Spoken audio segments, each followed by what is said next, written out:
Tahukah kamu bahwa Indonesia merupakan salah satu produsen karet alam terbesar di dunia? Namun di balik potensi yang besar itu, terdapat banyak sekali rintangan yang dihadapi oleh Indonesia pada sektor ini. Terus bagaimanakah masa depan karet alam di Indonesia? Nah, hari ini kita akan bahas karet alam di Indonesia dari sisi kimia, industri, hingga hilirisasi. Jadi di sini saya bersama Muhammad Nel Award, yang selanjutnya saya panggil Saudara Nel. Jadi Saudara Nel, bagaimana karet alam jika Anda pandang sebagai dari sisi kimianya? Jadi karet alam itu berasal dari getah pohon namanya Brasiliensis. Secara kimia dia adalah polimer alami yang tersusun dari monomer isoprena dengan rumus C5H8. Nah, monomer ini adalah yang membuat struktur karet ini bisa menjadi elastik. Dan kita geser ke sisi industri bersama dengan saudari Alia. Kira-kira karet alam ini di industri dipakai sebagai apa?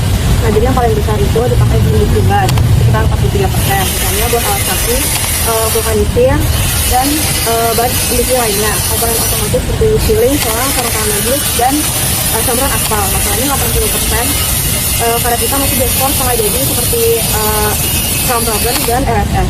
Oh, jadi nilai tambah dari karet alam ini dimanfaatkan oleh atau dinikmati oleh negara lain ya? Iya, karena jadi dominan bahan mentahnya. Kondisi ini. Produksi tahun 2023 turun jadi sekitar 2,24 juta ton. Penyebabnya macam-macam, mulai dari harga global rendah, penyakit tanaman, sampai pengurangan tenaga kerja. Bahkan banyak kebun karet tua dialihkan ke komoditas lain yang dianggap lebih menguntungkan. Sering banget yang kita dengar nih istilah hilirisasi. Sebenarnya hilirisasi itu solusi atau bukan sih? Jadi hilirisasi itu intinya meningkatkan nilai tambah melalui proses bahan mentah. Misalnya karet dipakai untuk aspal jalan, terus dock render di pelabuhan atau sarung tangan medis. Kalau dirangkum, sebenarnya besar apa sih potensi hilirisasi karet alam di Indonesia? Nah, potensinya besar banget karena pertama Indonesia itu punya bahan baku melimpah karena termasuk produksi utama di dunia. Kedua, kebutuhan global terhadap produk berbasis karet, tertiban, alat kesehatan itu terus meningkat. Lalu kemajuan teknologi membuka peluang diversifikasi produk termasuk aspal karet dan komponen industri.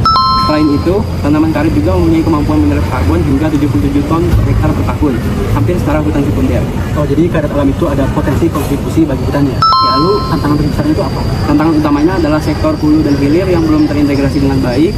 Selain itu, harga global yang fluktuatif, serangan penyakit tanaman, dan tingginya impor produk jadi karet juga menjadi salah satu tantangan. Jadi dengan memprioritaskan praktik ramah lingkungan, peningkatan daya saing, serta perluasan pasar, Indonesia dapat mempertahankan posisinya sebagai pemimpin dalam industri karet alam secara global, serta memberikan dampak positif bagi perekonomian Indonesia dan kesejahteraan masyarakat.